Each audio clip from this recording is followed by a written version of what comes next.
Saya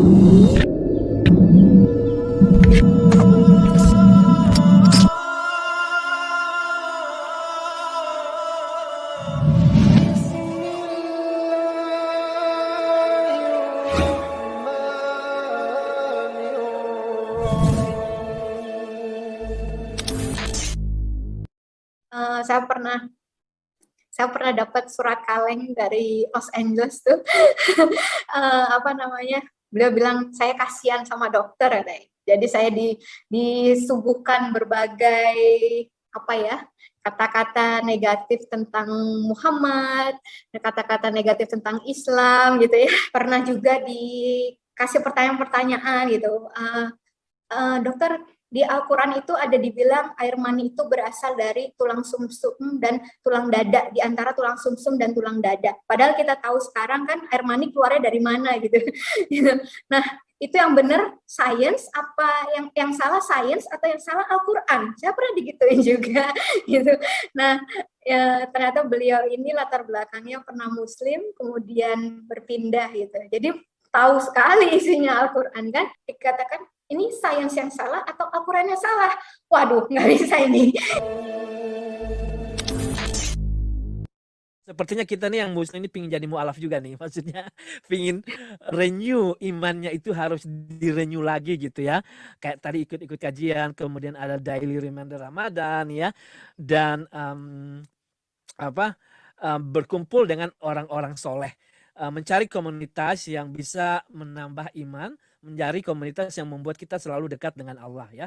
Dan itu tadi ada juga nilai yang diberikan Dokter Karissa bahwa kenapa sih harus ngikutin Rasul gitu kan, sunnah Rasul dihidupkan, karena semoga nanti kita dikumpulkan dengan Rasul juga gitu. Itu tadi poin yang pertama. Jadi memang ada meaning, ada artinya gitu, bukan hanya sekedar ikut-ikutan tren gitu ya.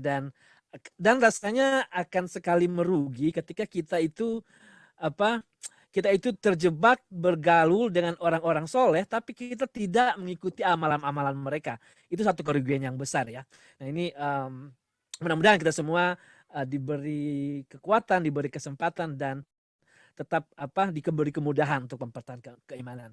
Nah ini dokter, barangkali mungkin bisa nggak cerita dengan kita nih dibandingkan dengan kehidupan Dokter Karissa yang lalu dengan sekarang ini, gimana tuh? Apa lebih bahagia atau ini yang dicari? Kan dokter juga sebelumnya memang sudah sudah soleha, maksudnya memang dekat dengan Tuhan itu.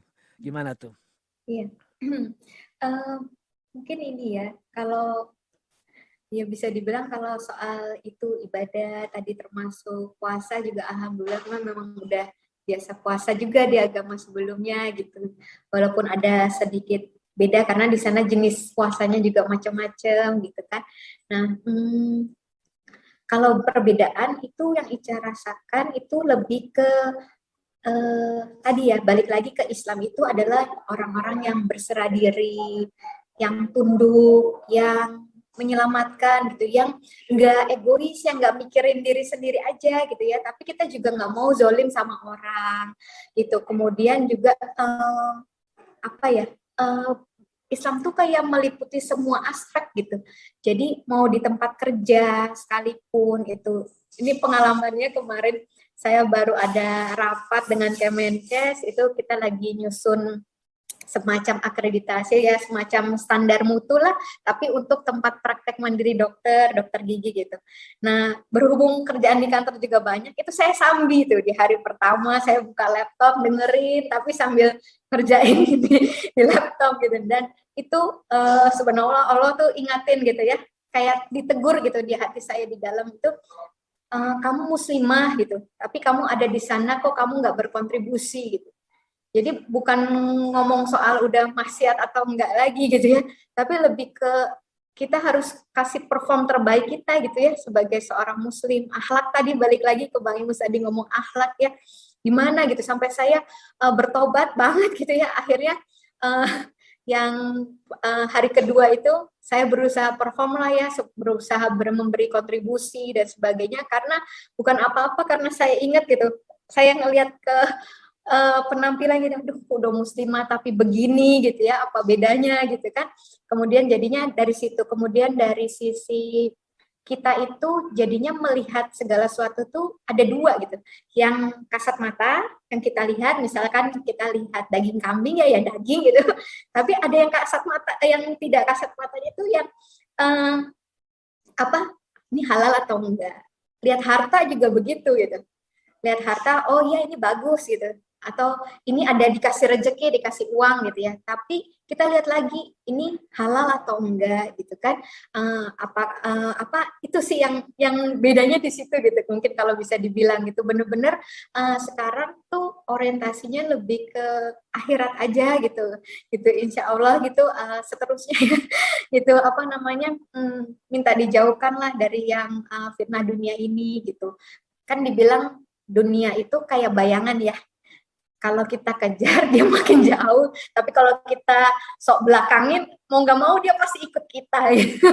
Nah, itu sih yang mungkin bisa digambarkan gitu. Jadi ya udah, bukannya karena kita hidup di dunia ini ya tetap aja kan, tetap ada yang harus dunianya tetap harus ada juga gitu ya, kalau enggak nanti nggak bisa kasih makan anak-anak juga gitu. Tapi fokusnya itu yang mungkin beda ya kalau sekarang. Kalau dulu mungkin pengen punya ini, pengen punya itu, pengen jamnya ini, pengen tasnya ini, sepatunya ini, tapi ya udah yang bisa dipakai tasnya apa gitu, atau ininya itu nggak dibawa mati. Mikirnya suka kayak gitu sih sekarang gitu.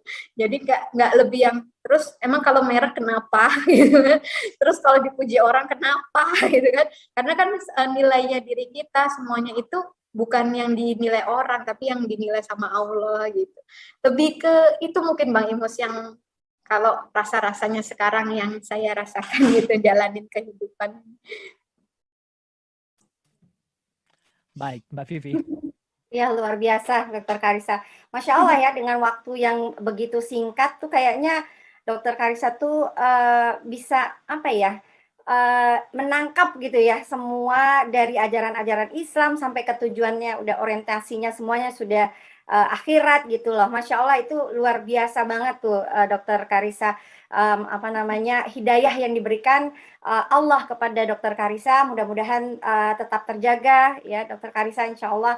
Dan juga buat kami-kami itu menjadi motivasi ya buat kita memperdalam lagi apa yang sudah kita ketahui ya masing-masing ya, dari mungkin dari kecil kita sudah dibina dalam lingkungan Islam gitu ya, tapi banyak mungkin hal-hal yang masih harus kita perbaiki sebagai seorang muslim, sebagai seorang muslimah.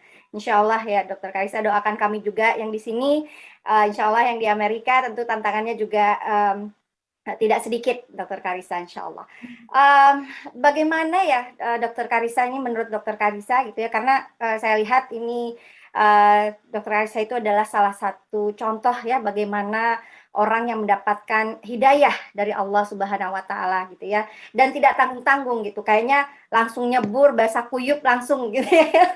Langsung apa namanya, mau menjalankan Islam sepenuhnya gitu loh. Kira-kira menurut Dokter Karissa tuh bagaimana ya untuk seseorang itu bisa mendapatkan hidayah yang begitu besar gitu ya? Mungkin juga maksudnya untuk kita-kita yang sudah apa namanya terlahir muslim gitu ya, karena banyak kan gitu loh, ada yang harus kita perbaiki setiap harinya, harus yang berhijrah gitu ya. Bagaimana supaya kita mendapatkan hidayah itu Dokter Karissa? Apakah bagaimana menjadi orang terpilih gitu ya dari Allah Subhanahu wa Ta'ala sehingga kita mendapatkan hidayah itu? Iya, Masya Allah. Memang betul apa namanya, kalau dibilang tadi ya tentang hidayah tadi, kenapa tadi juga saya langsung nyebur gitu, kalau orang banyak bilang kok kamu langsung begini sih, orang tua saya ngapain kok jilbabnya yang kerenan dikit gitu, yang fashionable dikit gitu. Satu memang karena nggak bisa ya, jadi langsung yang masuk aja, langsung masuk gitu. Kemudian juga karena memang sih kan saya udah lihat di Al-Quran memang yang menutup dada dan sebagainya gitu. Jadi kalau bisa dibilang alasannya mungkin karena saya merasa rugi dengan kehidupan 36 tahun lalu saya yang mungkin enggak seperti saudara-saudara di sini yang sudah terlahir muslim, yang sudah diazankan di telinganya gitu. Mungkin di rumahnya setel murotal 24 jam gitu ya. Itu saya merasa rugi aja gitu. Jadi dengan kehidupan yang udah disia-siakan gitu 36 tahun gitu dengan membuka aurat dan sebagainya gitu, jadinya rasanya saya perlu mengejar itu gitu untuk apa ya, menutup kerugian itulah gitu ya kalau bisa dibilang sederhananya gitu. Jadi mungkin dari situ. Kalau untuk betul tadi hidayah itu benar-benar kan dibilang di surat Al-Qasas ya ayat 56 kalau sesungguhnya hidayah itu semata-mata milik Allah gitu. Allah yang apa sesuai yang orang yang Allah kehendaki dan Allah yang paling tahu siapa yang mau menerima hidayah itu gitu. Memang ada orang-orang yang terpilih sama Allah gitu. Mungkin termasuk saya yang beruntung juga, kita yang beruntung juga gitu. Mungkin yang dilahirkan dalam orang tua yang apa dari lahir sudah muslim itu juga bersyukur gitu ya. Mungkin kalau kita kan sebenarnya semua bayi itu terlahir dalam keadaan fitrah gitu ya. Cuman orang tua kita yang menjadikan kita berbeda ini. Nah, alhamdulillah saya masih kalau saya sempat bertanya ya Allah kenapa sih pas saya udah punya anak gitu sebelumnya dong gitu. Nah, tapi ya, alhamdulillah masih dikasih waktu, kasih kesempatan gitu kan. Sampai selama masih ada nafas ya insya Allah ya mudah-mudahan gitu hidayah Allah tetap bisa gitu ya sampai kepada orang-orang yang mungkin belum kembali ke fitrah gitu. Nah, kalau saya melihatnya hidayah itu seperti ada dua macam gitu. Mungkin ada lebih dari itu bahkan kalau didalami lagi. Kalau sederhananya itu mungkin hidayah yang pertama yang tadi yang benar-benar semata-mata Allah berikan kepada orang yang beliau kehendaki gitu. Tapi juga ada hidayah yang sebenarnya Allah kasih untuk seluruh umatnya yang sudah beriman ini ya, yaitu tadi benar kata Bu Vivi, yaitu hidayah untuk kita selalu berhijrah ke arah yang lebih baik gitu. Hidayah untuk kita selalu memperbaiki amal soleh kita, hidayah kita untuk apa ya, makin dekat sama Allah, tadi hanya mau mendapatkan ridhonya Allah gitu. Nah, menurut buku-buku, menurut guru-guru, menurut Al-Quran, orang yang mudah mendapat hidayah itu adalah orang-orang yang tawadu satu, yaitu orang-orang yang nggak ngerasa udah pinter, udah cukup ilmu gitu, udah banyak ilmunya gitu ya mungkin ya, tapi yang kalau melihat kajian nih misalnya, pasti yang dilihat kan temanya apa sih gitu kan, kalau misalnya melihat Islam dari akar hingga daunnya, udah belajar itu akidah misalnya gitu ya. Kalau seperti itu ya biasanya kita nggak akan dapat apa-apa sesuai tadi kita ngomongnya gitu. Tapi kalau kita melihat, oh ada apa lagi ya di akidah ini gitu ya, itu insya Allah gitu selalu ada ilmu baru yang Allah tambahkan gitu buat kita gitu. Nah itu biasanya orang-orang yang mudah dapat hidayah gitu, orang-orang yang merasa nggak, kayaknya makin belajar tuh makin nggak tahu apa-apa gitu, karena ilmu Allah tuh benar-benar luas banget kan, dibilang ya di surat Al-Luqman, di surat Al-Kahfi juga dibilang seperti lautan itu tintanya ya, itu kalau pohon itu penanya gitu, udah habis satu lautan ditambah 7 lautan lagi gitu, tetap masih kurang gitu untuk menuliskan kalimatnya Allah gitu. Nah, apa namanya ya itulah ilmu itu, kok saya juga merasa itu ternyata ya, makin kesini tuh makin aduh kok kayak makin itu gitu, kayak kok ternyata banyak ya masih harus dipelajarin gitu. Nah, kemudian kedua adalah orang-orang ulil albab ya dibilang ya, yang selalu merenung-renungkan gitu, mengingat Allah dalam segala keadaan, mau duduk, mau berdiri, mau berbaring gitu ya, disebutkan seperti itu kan. Ali Imran ya kalau nggak salah ayat 190-191. Jadi apa namanya tadi ya, mungkin itu bisa dibilang seperti tadi waktu saya pertama kalinya itu saya renung-renungkan itu, kenapa ya orang Islam tuh zikirnya apa ada 100 kali, ada 3 kali dan sebagainya gitu. Kenapa sih harus ada hitungannya? Itu sampai akhirnya kayak Allah jawab di dalam hati gitu bahwa ya bukankah dunia ini, bumi ini berputar, itu semua ada hitung-hitungannya, ada derajat-derajatnya. Meleset satu derajat aja gitu, atau 1 detik aja nggak sesuai, itu pasti berantakan gitu kan. Jadi di situ itulah yang bisa mungkin kita renungkan. Orang-orang yang seperti itu yang mungkin merenungkan, kenapa ya, saya juga heran waktu itu, kenapa zikir kok pakai ruas-ruas jari ini ya, ruas-ruas jari ini kok bisa ya pas 3 gitu kalau dibalik-balik begitu gitu. Itu ya, itu kadang dari situ aja tuh kita makin makin terkagum-kagum gitu ya dengan kebesaran Allah gitu. Belum kalau kita udah ngomongin sunah-sunah Tibun Nabawi ya, segala macam itu Masya Allah gitu, sains gitu ya. Saya pernah dapat surat kaleng dari Los Angeles tuh. Beliau bilang, saya kasihan sama dokter katanya. Jadi saya disuguhkan berbagai kata-kata negatif tentang Muhammad, kata-kata negatif tentang Islam gitu ya. Itu, tapi alhamdulillah sih dari situ malah saya Masya Allah gitu ya. Malah saya bukan yang makin diragukan atau dilemahkan, tapi justru makin dikuatkan gitu ya. Gitu. Mungkin kalau bisa dibilang untuk kami mu'alaf gitu ya, yang berjuang itu kalau dikasih itu gitu, mungkin pada berpikir mu'alaf tuh orang yang lemah gitu. Tapi sebenarnya ya, kalau kami sampai mengorbankan segala rupa, itu pasti kami sudah mendalami juga sebelumnya gitu ya. Kenapa sampai akhirnya rela berjuang seperti ini gitu. Nah, pernah seperti itu juga gitu. Kemudian pernah juga dikasih pertanyaan-pertanyaan gitu. Dokter, di Al-Quran itu ada dibilang air mani itu berasal dari tulang sumsum dan tulang dada, di antara tulang sumsum dan tulang dada. Padahal kita tahu sekarang kan air mani keluarnya dari mana gitu. Nah, itu yang benar sains apa yang salah sains atau yang salah Al-Quran? Saya pernah digituin juga gitu. Nah, ya, ternyata beliau ini latar belakangnya pernah Muslim, kemudian berpindah gitu. Jadi tahu sekali isinya Al-Quran kan, gitu. Saya udah nanya ustadz, saya udah nanya dokter, gitu kan, kata beliau. Dan Masya Allah gitu ya, ternyata saya jawab ya. Saya tadinya kalau untuk debat saya nggak mau ya, karena memang ini bukan untuk diperdebatkan gitu ya. Kalau ada yang ngajak debat, sebenarnya ini bukan untuk diperdebatkan itu. Dan memang tadi mau segimanapun kita hebat berdebat, kalau belum ada hidayah, yang nggak akan pernah dibukakan gitu. Jadi, tapi ketika itu agak menggelitik saya, ketika saya dikatakan ini sains yang salah atau Al-Quran yang salah. Waduh, nggak bisa ini.